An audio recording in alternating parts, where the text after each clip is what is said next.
कामयाबी की बनी मिसाल मीना पोरवाल।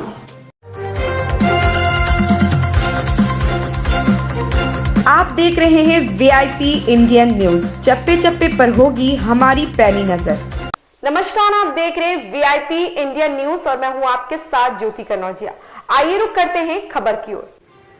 यूं तो हम लोग कहते हैं कि हर सफर व्यक्ति के पीछे किसी न किसी का हाथ जरूर होता है। कहीं तक बात सच भी होती है, लेकिन एक बात जो जानते सब हैं किंतु कहते नहीं है कि सफल व्यक्ति वही बनता है जिसके अपने सपने होते हैं, जो उसको दिन रात सोने नहीं देते और वह उन्हीं पर दिन रात अपने आप को समर्पित कर देता है। जैसा कि इन्होंने बताया कि सबसे बड़ा सहयोग इनकी बेटी का रहा हो, जो अभी औरैया जिला जज के यहाँ स्टेनो पद पर कार्यरत है। इसके साथ ही साथ समाज भी हमें बहुत कुछ सिखा देता है। ऊपर वाले बिहारी जी का साथ और आशीर्वाद हमेशा बने रहे। कहते हैं कि मंजिल उन्हीं को मिलती है जिनके सपनों में जान होती है। पंखों से कुछ नहीं होता, हौसलों से उड़ान होती है। व्यक्ति का हौसला ही हर मुश्किल से मुश्किल मुसीबतों का सामना करने में सक्षम होता है। व्यक्ति तो सभी बराबर होते हैं, किंतु हम बात उन्हीं की करते हैं जिसमें कोई तो खास बात होती है। आज हम बात करने वाले हैं कंप्यूटर संचालन कर रही मीना पोरवाल की, जिन्होंने कृष्णा शॉर्ट हैंड प्रशिक्षण केंद्र के नाम से अपना इंस्टीट्यूट खोल रखा है, जिसके माध्यम से बच्चों को Hindi short hand, English short hand, Hindi computer typing, English computer typing, steno computer प्रशिक्षण संस्थान आदि सीख कर अपना भविष्य उज्जवल बनाए। मीना पोरवाल विकलांग होने के बावजूद भी इन्होंने अपने हौसले हमेशा बुलंदियों पर रखे। इनके कोचिंग सेंटर से लगभग 50 से 100 बच्चों के सिलेक्शन सरकारी नौकरी में हो चुके हैं। इतने बच्चों की दुआ और इनका संघर्ष देख आज हमारी वीआईपी इंडियन न्यूज की रिपोर्टर प्रतिभा अवस्थी ने नजदीक से जानने की कोशिश की और पाया कि वास्तव में ये भी समाज सेवा और बच्चों को सरकारी नौकरी देने में सहयोग प्रदान कर रही हैं। आइए जानते हैं इनकी मुखार बिंदु से। दोस्तों नमस्कार, आप देख रहे हैं वीआईपी इंडियन न्यूज। चप्पे चप्पे पे होगी हमारी पैनी नजर। तेज तरार खबरों के साथ आप हमारे साथ में बने रहिए। आज मैं आवास विकास काली मंदिर के बगल में हूँ, Krishna short and institute computer. यहाँ पर हिंदी इंग्लिश टाइपिंग बच्चों को सिखाई जाती है और नया सत्र शुरू होने वाला है। बच्चे अनेक प्रकार की तैयारियां कर रहे हैं, क्योंकि बच्चों के अंदर हौसले हैं। क्योंकि कहते हैं ना, मंजिल उन्हीं को मिलती है जिनके सपनों में जान होती है। पंखों से कुछ नहीं होता है, हौसलों से उड़ान होती है।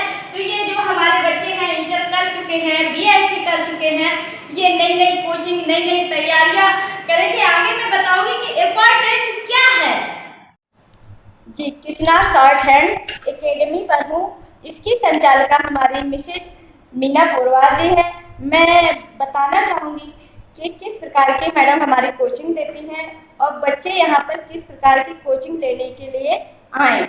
मैम नमस्कार। नमस्ते। कैसी हो मैम? ठीक हूँ। और क्या चल रहा है? सब अच्छा चल रहा है। जैसे कि मैंने अभी कहा था, मंजिल उन्हीं को मिलती है जिनको हौसलों में उड़ान होती है। पंखों से कुछ नहीं होता है, सपनों में जान होती है। यहाँ पर हमारे मैम के लिए ये पंक्तियाँ बहुत ही, क्योंकि मैम हमारी दिव्यांग है और एक यहाँ पे नारी सशक्तिकरण का प्रचार भी कर रही हैं, बेटियों को जागरूक कर रही हैं। जो हमारी सरकार बेटी बचाओ बेटी पढ़ाओ, लेकिन हमारे मैडम बेटी या बेटा आगे बढ़ाने का कार्य कर रही हैं। कहते हैं नौकरी नहीं है, नौकरी नहीं है, नौकरी नहीं है। ये ऐसी मात शक्ति है हमारे बीच में, हमारे समाज में, जो नौकरियां दे रहे हैं। नौकरियां पाना बहुत बड़ी चीज नहीं है, जुनून होना चाहिए, हौसला होना चाहिए। ऐसी मात शक्ति से मैं अपने बच्चों को मिलाना चाहूंगी और आप सभी से मिलाना चाहूंगी। जो हमारे माता पिता हैं, उन्हें मार्गदर्शन दें बच्चों को। मैम ये बताइए, आप बच्चों को किस प्रकार की कोचिंग देना चाहती हैं? मैं स्टेनो पढ़ाती हूँ, स्टेनो की टीचर हूँ।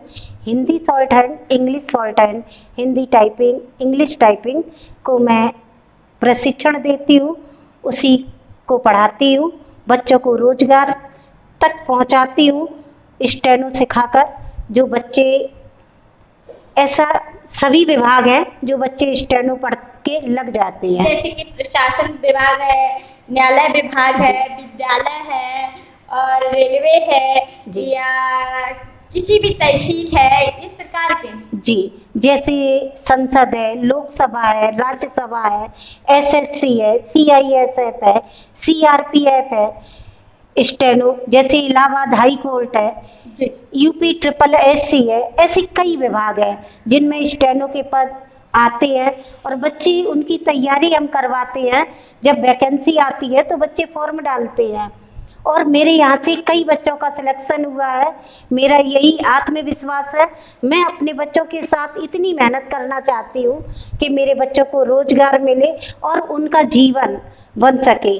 मैं बहुत रोजगार तो नहीं दे पाती हूँ, लेकिन मेरा अपना मानना है कि जिन बच्चों के साथ मैं मेहनत करूँ वो सफल हो।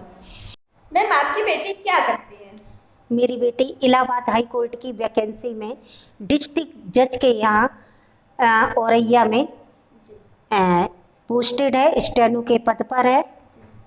तो यहाँ पर मैम, आप ये बताइए अपने अनुभव के आधार पे इस समाज की बेटियों के लिए आप क्या कहना चाहेंगे? मैं तो यही कहना चाहूँगी कि हमारे समाज में बेटी या बेटा हो, अपनी युवावस्था में इतनी पढ़ाई करें कि अपना आगे का भविष्य संभाल लें, क्योंकि 60 साल का जीवन बनने में 1-2 साल अगर बच्चों ने मेहनत कर ली तो बच्चों का जीवन चमक जाता है। तो हम तो यही कहेंगे कि मात्र 2 साल बच्चे इतनी मेहनत करें कि उनका आने वाला भविष्य चमकदार हो। नहीं तो जो बच्चे पढ़ते नहीं हैं उनका जीवन बहुत दुखी से होता है, बहुत निराश होते हैं बच्चे। तो मैं तो यही चाहूँगी कि वो मेहनत करें और मैं तो अपने बच्चों को इतनी मेहनत से पढ़ाती हूँ कि बच्चे ये कहीं निराश ना हो एग्ज़ाम में। तो बच्चे अधिकतर मैं एग्ज़ाम देने जाते हैं तो स्टेनो में ऐसा बहुत कम होता है कि बच्चे फेल हो। मेरा अपना प्रयास पूरा रहता है कि बच्चे पास हो। मैम, ये बताइए, मेरा एक आपसे सवाल है कि सभी लोग पढ़ाई करते हैं नौकरी के लिए, लेकिन आपने पढ़ाई की है बच्चों को पढ़ाने के लिए, ये आपके मन में कब ख्याल आया? ये ख्याल क्या, हम मैम तहसील में बैठे कचहरी में 10 साल, तो वहाँ औरैया में? जी, औरैया में। तो वहाँ हम कंप्यूटर का टाइपिंग का काम करते थे। तो कुछ बच्चों ने को पता चला कि मैम स्टेनो जानती हैं, तो मैंने स्टेनो पढ़ाना शुरू किया। उस समय हमारे पास 20 बच्चे थे, तो उसमें 7 बच्चों ने एग्ज़ाम दिया, उसमें से 5 बच्चे सिलेक्टेड हो गए। तो उस समय उन बच्चों ने कहा कि मैम आप यहाँ पर सिर्फ पैसा कमाएंगी, लेकिन अगर आप बच्चों को पढ़ाएं तो पैसा और बच्चों का भविष्य बनेगा। मैम आप प्लीज़ बच्चों को पढ़ाएं। तो मैंने फिर धीरे धीरे पढ़ाई में इंटरेस्ट लिया और बच्चे हमारे हर साल सिलेक्टेड होते हैं। मैम, आपने ये मार्ग चुना है, ये बहुत ही अच्छा मार्ग है, शिक्षा का मार्ग है, रोशनी की किरण है, प्रकाश है। तो आप ये मुझे बताइए कि सबसे ज्यादा आपकी जिंदगी में किसने सहयोग किया है? सहयोग तो सबसे बड़ा सहयोग मुझे समाज का मिला और सबसे बड़ा सहयोग मेरे बिहारी जी का है। मेरी क्या ताकत है जो मैं किसी को सिलेक्शन दूँ, लेकिन मेरा आत्मविश्वास है कि जिसके साथ, जिस बच्चे के साथ मैं मेहनत करती हूँ वो बच्चा सिलेक्टेड होता है। मुझे अपने बिहारी जी पर पूरा विश्वास है। मैं आपके लिए मैं पूछ रही हूँ, आपका सहयोग किसने किया है? बिहारी जी ने तो आपका सहयोग, लेकिन आपका पर्सनल भाई, माँ होती है या पति होता है या भाई होता है या बहन होती है? मुझे शादी के पहले मेरी माँ, मेरे भाई का सहयोग मिला, शादी के बाद मेरे पति है और बहुत बड़ा सहयोग मुझे मेरी बेटी से मिला। मेरी बेटी बहुत अच्छी है, मैं तारीफ उसकी कैसे करूं। मेरे बेटा नहीं है, मुझे कभी ये नहीं महसूस हुआ कि मेरे बेटा नहीं है। मेरी बेटी, मेरा बेटा, मेरी बेटी, मेरा वही है सब कुछ। मैम, आपने पढ़ाई कहाँ से की? मैंने ये पढ़ाई उत्तराखंड से की, उत्तरकाशी। जो वहाँ मैंने उस समय करीब 23-24 साल हो गए 25 साल लगभग मैंने स्टेनो वहीं से उत्तराखंड से की और मेरे साथ मेरी माँ ने बहुत मेहनत की। पहाड़ों पर, वहाँ तो बहुत पहाड़ों का सिस्टम है उत्तराखंड में, तो वहाँ माँ मेरे साथ रही 2 साल और मेरे पापा बचपन में ख़त्म हो गए थे तो भाई ने बहुत कोऑपरेट किया हमारा। अच्छा मैम, फिर शादी होने के बाद ससुराल में आपका कैसा सहयोग मिला? ससुराल हमें बहुत अच्छी मिली, मेरे पूरे परिवार का हमें सहयोग मिला, मेरे पति का, पूरे परिवार का हमें अच्छा सहयोग मिला। आज उन्हीं लोगों की वजह से हम बच्चों को पढ़ा पाते हैं, क्योंकि घर में इतना काम होता है तो बिना सहयोग के नहीं कर सकते, तो सभी का सहयोग है। मैं 9 बजे से या 8:30 बजे से पढ़ाने बैठ जाती हूँ, फिर 12 बजे तक, शाम को 3 बजे से फिर 5 बजे तक, ऐसे मैं सारा दिन अपनी पढ़ाई में लगी रहती हूँ। मैम आपके पास कितने बच्चे आते हैं? एक क्लासेज में कितने बच्चे होते हैं? ये मैं क्लियर तो नहीं कह सकती हूँ, लेकिन मैं एक बैच में 20 बच्चे लेना चाहती हूँ, क्योंकि ज़्यादा भीड़ नहीं करती हूँ। ज़्यादा भीड़ करने से बच्चों को हम शिक्षा नहीं दे सकते। मैम आपने अपनी पढ़ाई किस संस्थान से की है? मैंने उत्तराखंड पॉलीटेक्निक, राजकीय पॉलीटेक्निक उत्तरकाशी में स्टेनोग्राफी एंड सेक्रेटरियल प्रैक्टिस से की है। मैम आप एक बेटी की माँ हैं, ठीक है। अगर किसी के पास एक बेटी और एक बेटा होता है तो इन दोनों में किस प्रकार से माँ को दायित्व निर्वहन करना चाहिए? मैं तो दोनों को बराबर करना चाहती हूँ। ऐसा नहीं है कि बेटी है तो कम पढ़ाओ, बेटा है तो ज़्यादा पढ़ाओ, दोनों को समान देखना चाहिए।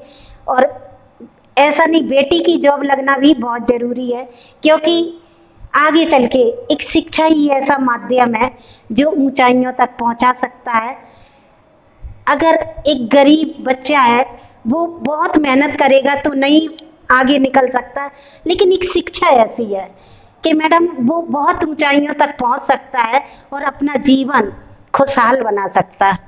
मैम मैं सभी विद्यालयों में जाती हूँ, कानपुर देहात हो, इटावा हो, औरैया हो, वहाँ पे जो हमारी सरकार चला रही है बेटी बचाओ बेटी पढ़ाओ बेटी आगे बढ़ाओ, तो जब मैं बच्चों से पूछती हूँ कि बेटा तुम्हें क्या बनना है तो सभी हैंड अप करते हैं। लेकिन कुछ बच्चे हमारे बन जाते हैं, कुछ बच्चे नहीं बन पाते हैं। जो बच्चे हमारे टूट जाते हैं, आर्थिक स्थिति से कमजोर होते हैं, उनके लिए आप क्या करना चाहोगे?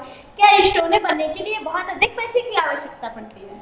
नहीं मैम, ऐसा नहीं है। मैंने तो उन बच्चों को भी पढ़ाया। बहुत से बच्चे कहते मेरे पास नहीं है मैम, मैं असमर्थ हूँ देने में, तो मैं फ्री पढ़ाने के लिए भी तैयार हूँ। मैंने कई बच्चों को फ्री में पढ़ाया है, आज वो जॉब कर रही हैं। तो ऐसा नहीं है कि बिना पढ़ाई, पैसे से पढ़ाई ना हो। ये सिर्फ अपना आत्मविश्वास होना चाहिए कि ज़रूरी नहीं है इसमें पैसे का।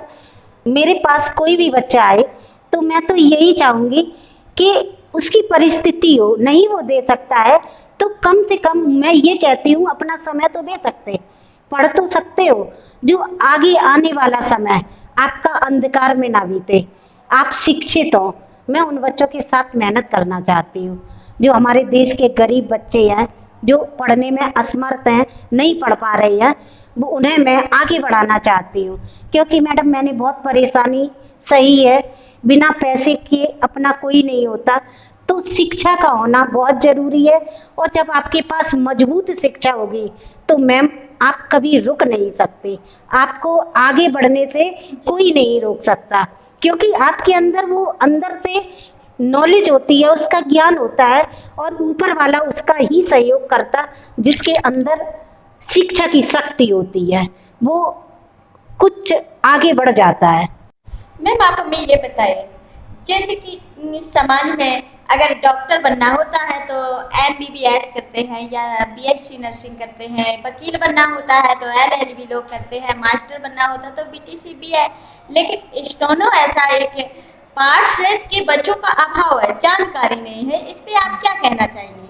मैं ये कहना चाहूँगी कि हमारे समाज में स्टेनो बच्चे कम जानकारी है, इसका अभाव है, जो नहीं जानते हैं। लेकिन मैं हद तक ये लोगों तक पहुंचाना चाहती हूँ कि स्टेनो सीख कर, क्योंकि स्टेनो के कई पद रिक्त भी चले जाते हैं।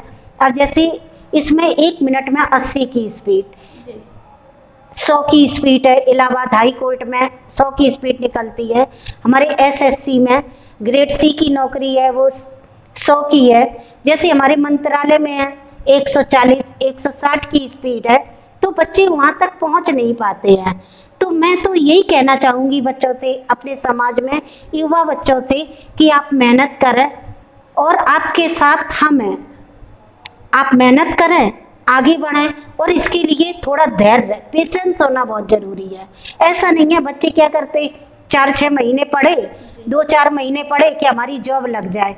जॉब के लिए पहले आप उसके लिए तैयार हो तब जॉब लगेगी।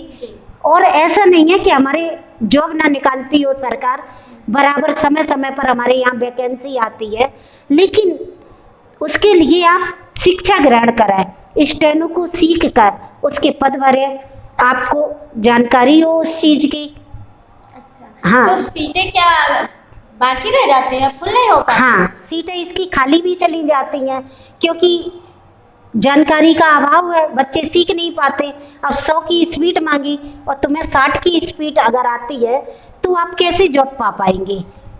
तो मैम ये इंटर के बाद या बीए बीएससी के बाद? हाँ, ये इंटर के बाद भी है, आप फॉर्म डाल सकते हैं। इंटर 12th है और इसका बीएससी भी है, बीएससी के बाद भी आप डाल सकते हैं फॉर्म। तो आप इसके लिए हाई स्कूल में नहीं निकलती है, इंटर और बीएससी बीए बीकॉम इसके बाद वैकेंसी निकलती। मैम ये बताइए, विद्यालय के बच्चे हैं, उनको बहुत जल्दी बची रहती है कि जल्दी पढ़ जाए, लिख जाए, हम अपनी माँ का सहयोग करने लगे, पैसे कमाने लगे। बच्चों के अंदर जुनून होता है। तो बच्चे जो 11 में पढ़ रहे हैं और 12 में भी पढ़ रहे हैं, तो क्या 11 में आपके यहाँ से सीख सकते हो? ये कितने दिन का कोर्स होता है या कितने महीने का कोर्स होता है? ये 11th का नहीं है, ये 12th का है। 12th के बाद इंटरमीडिएट इसमें आप करें।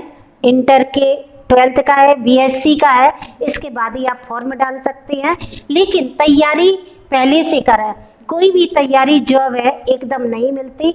अगर आप पहले से जॉब की तैयारी करेंगे तो जॉब आप पहली बार में, ऐसे कई बच्चे हैं हमारे यहाँ के सिलेक्टेड जो पहली बार में ही निकल चुके।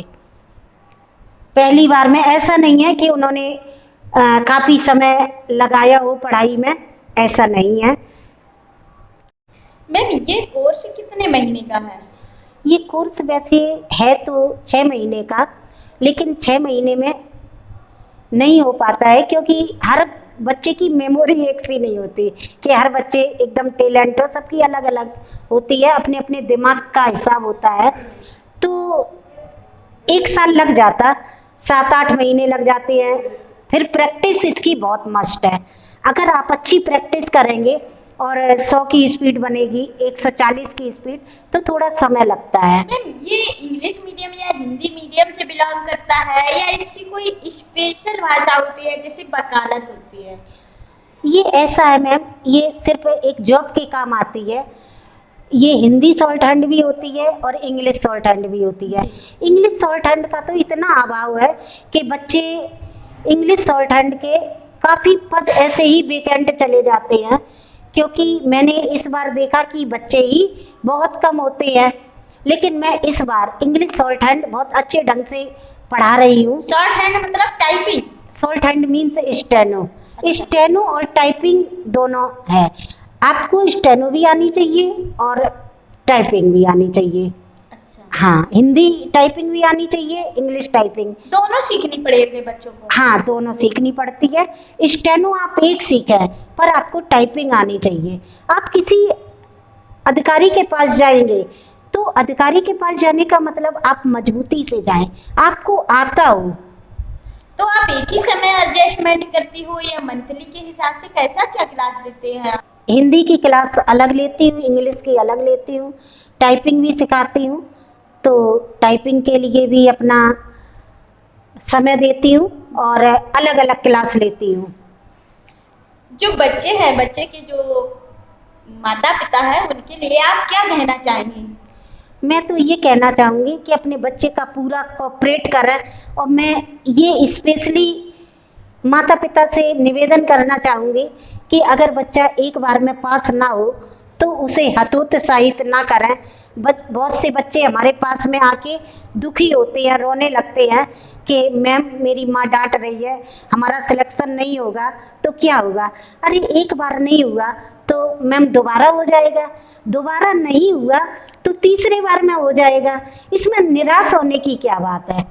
मैम मैं देखती हूँ समाज में अनेक प्रकार की कोचिंग खुली हुई है, इंस्टीट्यूट, लेकिन मैंने ये जो औरैया के अंदर नहीं 4 जिलों के अंदर ये मैंने स्टोनो का आप ही कोचिंग, ऐसा कि बच्चों के अंदर जानकारी भी नहीं है और बच्चे पसंद भी नहीं करते हैं स्टोनो बनना, ऐसा कुछ है क्या समाज? नहीं, ऐसा नहीं है। जो हमारे बच्चे हैं हमारे पास पढ़ने आते हैं वो बहुत ही स्टेनो की चाह रखते हैं, बहुत ही इच्छा रखते हैं और वो मन से पढ़ते हैं और उनकी जॉब भी लगती है। अगर ऐसा है ना मैडम 2-4 महीने सीखी तो ऐसे क्या होगा कि उनका सिलेक्शन थोड़ी नहीं, सिलेक्शन ऐसे नहीं होता। पेशेंस रखना बहुत ज़रूरी है। मैम ये बताइए, बच्चों का बहुत मतलब स्टोनो में दिलचस्पी नहीं होती है और अगर बच्चे लग भी जाते हैं तो बहुत ही इमोशनली रहते हैं, बहुत चिंतित रहते हैं, ऐसी कोई क्या कारण है? क्या ये इसी प्रकार की जॉब है? नहीं, ऐसा नहीं है। देखिए जब आप बच्चों से मेहनत करवाएंगे तो बच्चों को चाह होती है कि हमें मिले। अब जैसे जहाँ हजारों की संख्या में वैकेंसी निकली और लाखों की संख्या में बच्चे बैठे तो वहाँ इतना टीचर भी नहीं फोर्स करते कि नहीं आपका होना है। लेकिन मैं तो बच्चों को इतना फोर्स करती हूँ कि उन्हें एक आशा की किरण मन में जाग जाती और जहाँ आशाएं मन में आई वहाँ बच्चों को लगता है कि नहीं हमारा सिलेक्शन होना चाहिए। तो मैं ये कहती हूँ कि आपका सिलेक्शन होगा, आप मेहनत करें, पढ़ाई करें और धैर्य बनाए रखें। धैर्य का रहना बहुत ज़रूरी है। बच्चों को इतनी चिंता हम कर देते कि बच्चों पढ़ो, आपकी स्पीड नहीं है, और जब बच्चे उसमें अपनी पूरी मेहनत करते हैं तो उन बच्चों को चाह होती है कि हमें जॉब मिले और वो बच्चे जॉब से लगते हैं। हमारे यहाँ की ऐसी कई बच्चे हैं जो देखो ये पद स्टेनो का ऐसा है कि मैम बिना मेहनत के नहीं मिलेगा, इसमें मेहनत करनी पड़ेगी और ऐसा भी नहीं है कि इसमें बहुत खर्चा हो। ये एक हिसाब से फ्री की पढ़ाई है, सामान्य परिवारों के लिए भी, सामान्य परिवारों के लिए भी है। जानकारी होनी चाहिए, स्पीड होनी चाहिए। हाँ। इसमें कोई परसेंटेज नहीं होता है और ना इसमें नहीं। कुछ ऐसा होता है कि आपकी इतनी सीटें, आपकी इतनी सीटें। ना ना ना, इसमें ऐसा है कि अगर आपकी जी। अगर एग्जाम में 60 की स्पीड, 80 की स्पीड या 100 की स्पीड मांगी, अगर आपकी 40 की स्पीड है तो आप नहीं लिए जाएंगे। तो ये होना बहुत ज़रूरी है कि आपकी स्पीड सही होनी चाहिए और आपका प्री भी अच्छा होना चाहिए। ऐसा नहीं है कि आप पढ़े ना आपकी जॉब लग जाए। तो इस कोर्स में मेहनत भी करनी पड़ेगी आपको। और देखो मैम, मेहनत करेंगे तभी सफलता मिलती। शिक्षा ही एक ऐसा माध्यम है जो आपको ऊंचाइयों तक उठा सकता। मैम हमारे उत्तर प्रदेश से लोग हैं, अलग अलग जिले के लोग हैं, अगर आपकी क्लासेज या आप स्टोनो बनना चाहते हैं तो कोई आपका यूट्यूब चैनल है? जी, मैं अपने चैनल के माध्यम से भी बच्चों को पढ़ाती हूँ। Radhe Krishna salt and academy करके मैंने अपना चैनल बना रखा है। तो मैं उसमें मैं 9 बजे से 12 बजे तक क्लास लेती हूँ, फिर 12 बजे से 2 बजे तक मैं वीडियो का काम करती हूँ, मैं डिक्टेशन बराबर पोस्ट करवाती हूँ, फिर 3 बजे से 5 बजे तक फिर मैं स्टेनो की क्लास लेती हूँ। मैं पूरा दिन व्यस्त रहती हूँ और सिर्फ ये अपने बच्चों के खातिर कि हमारे बच्चे, मैं हजारों बच्चों को सिलेक्ट तो नहीं कर सकती, लेकिन मेरी लाइफ में एक बच्चा सिलेक्टेड हो गया तो मेरे लिए यही बहुत बड़ी बात है। मैं यूट्यूब के माध्यम से बेसिक क्लास भी देती हूँ। अगर किसी भी बच्चे को कोई भी प्रॉब्लम हो तो हमसे पूछ सकते, मेरे बराबर कमेंट बॉक्स पर आप पूछ सकते हैं कोई भी प्रॉब्लम हो। तो मैं, ऐसा नहीं है कि आप हमारी क्लास ज्वाइन करें तभी ये शिक्षा पाए। मैंने यूट्यूब के माध्यम से बराबर मैं क्लास देती हूँ और मैं वैसे ही क्लास देती हूँ जैसे मैं अपनी लाइव क्लास पढ़ाती हूँ।